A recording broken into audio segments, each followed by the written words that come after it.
किसान जिंदाबाद जिंदाबाद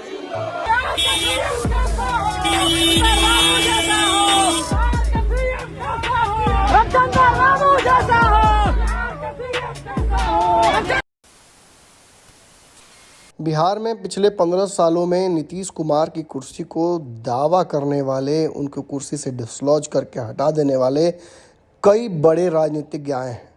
कईयों का दावा लगभग अंत तक पहुंच गया, लेकिन कोई भी अब तक नीतीश कुमार को उनकी कुर्सी से हटा नहीं पाया। 2015 में भाजपा ने एड़ी चोटी का दम लगा दिया था।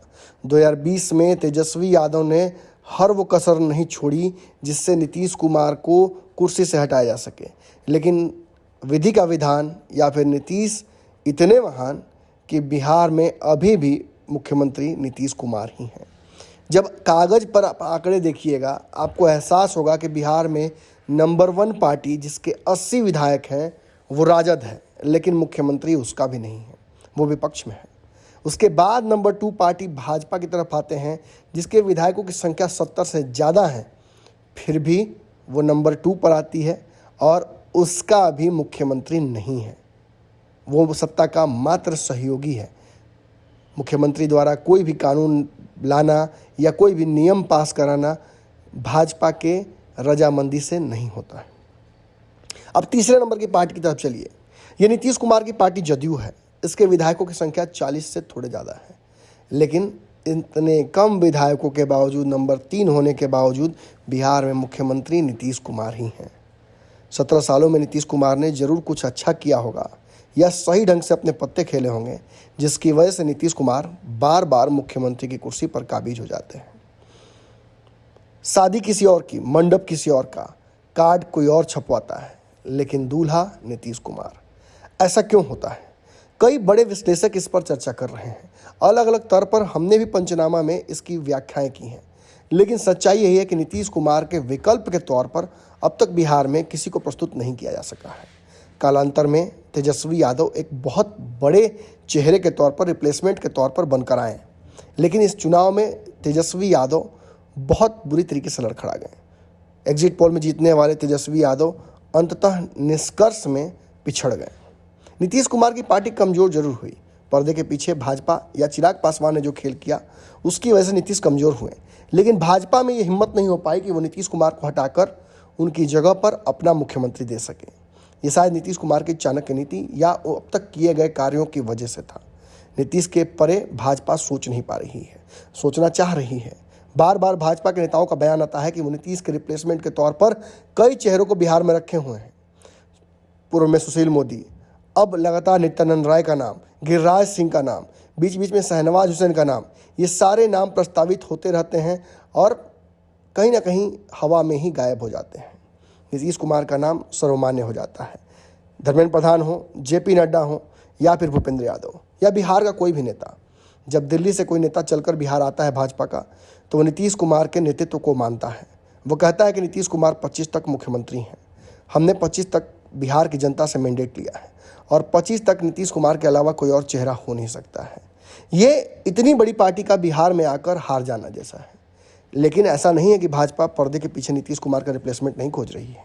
जहाँ एक तरफ भाजपा में कई दावेदारों को तैयार किया जा रहा है, वहीं भाजपा से अलग हटके महाराष्ट्र वाले खेल को समझते हुए बिहार में भी आरसीपी सिंह को उसकी कड़ी का एक महत्वपूर्ण हिस्सा बनाया हुआ है। आरसीपी सिंह जो कि अब नीतीश कुमार के कोप का भाजन भर के उनके दुश्मन हो चुके हैं। जदयू में ही हैं, नीतीश कुमार के साथी हैं, लेकिन नीतीश कुमार ने राज्यसभा नहीं भेजकर उनके चेहरे पर एक तमाचा मारा है। उस तमाचे का बदला तो वो लेंगे। आज जहानाबाद में जिस तरीके से उन्होंने शक्ति प्रदर्शन किया, बार बार फेसबुक और ट्विटर पर जिस तरीके से उनके समर्थक अलग अलग माध्यमों से नीतीश कुमार और ललन सिंह को टारगेट कर रहे हैं, उनकी कार्यशैली को टारगेट कर रहे हैं, भाजपा के सामने किस तरीके से नतमस्तक हो जा रही है, बार बार जदयू ये साबित करने की कोशिश कर रहे हैं और ये भी साबित करने की कोशिश कर रहे हैं कि नीतीश कुमार किस तरीके से हिटलर शाही की ओर बढ़ते जा रहे हैं। अपनी बात मनवाने के लिए किसी की कुर्बानी देने के लिए तैयार हो गए हैं। ऐसे में नीतीश कुमार को टारगेट करते हुए आरसीपी सिंह की फौज लगातार हमलावर है। इसी बीच जहानाबाद जाने के क्रम में उन्होंने शक्ति प्रदर्शन किया। कार्यकर्ताओं के हुजूम ने उनका स्वागत किया और ये भी एहसास कराया कि नीतीश कुमार और ललन सिंह के समकक्ष आज भी आरसीपी सिंह इस पार्टी में हैं। लेकिन जो मुख्य बात हुई वो क्या थी? इस दौरान लगातार आरसीपी सिंह बिहार के मुख्यमंत्री कैसा हो का नारा लगता रहा और उसका जवाब आरसीपी सिंह आता रहा। कहीं ना कहीं भाजपा के रणनीतियों का हिस्सा भी आरसीपी सिंह हो सकते हैं। जिस तरीके से शिंदे को महाराष्ट्र में विधायकों को तोड़ने की जिम्मेदारी दी गई और शिवसेना के विधायकों को उन्होंने भाजपा के पाले में लाकर किया और रातों सरकार बनी और उसका कहीं ना कहीं जो रिजल्ट मिला, उसका जो फल मिला वो शिंदे को मिला। फडणवीस को रोक कर कहीं ना कहीं शिंदे को कमान दी गई, उन्हें सीएम बनाया गया, रिवॉर्ड किया गया। ये बिहार में भी हो सकता है। सब कुछ डिपेंड करता है आरसीपी सिंह की पकड़ पर। अगर पकड़ की बात करें तो आरसीपी सिंह के बारे में बताया जाता है कि विधायकों पर उनकी पकड़ है, लेकिन इतना भी कहा जाता है कि नीतीश कुमार को छोड़कर ये विधायक आरसीपी की तरफ नहीं आएंगे, या अगर आते भी तो उनकी संख्या बहुत कम है।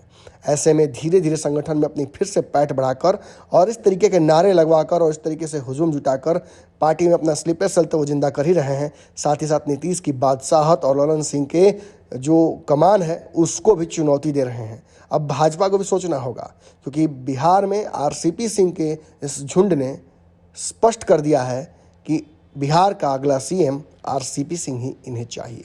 अब क्या भाजपा को भी यही चाहिए? भाजपा फैसला ले सकती है जल्दी।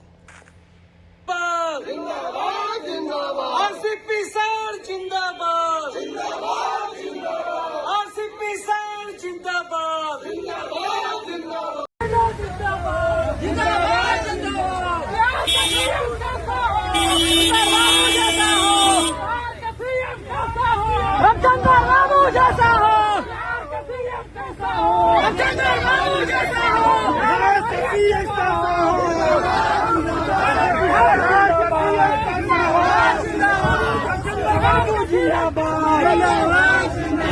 मुख्यमंत्री कैसा हो, बिहार का मुख्यमंत्री कैसा हो,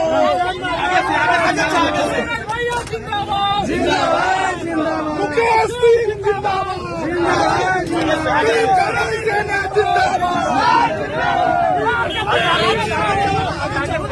अगर ये वीडियो पसंद आई और वह बिहार के राजनीति और बिहारियत से सरोकार रखेनी तो सब्सक्राइब बटन दबा के चैनल के सब्सक्राइब कर ली।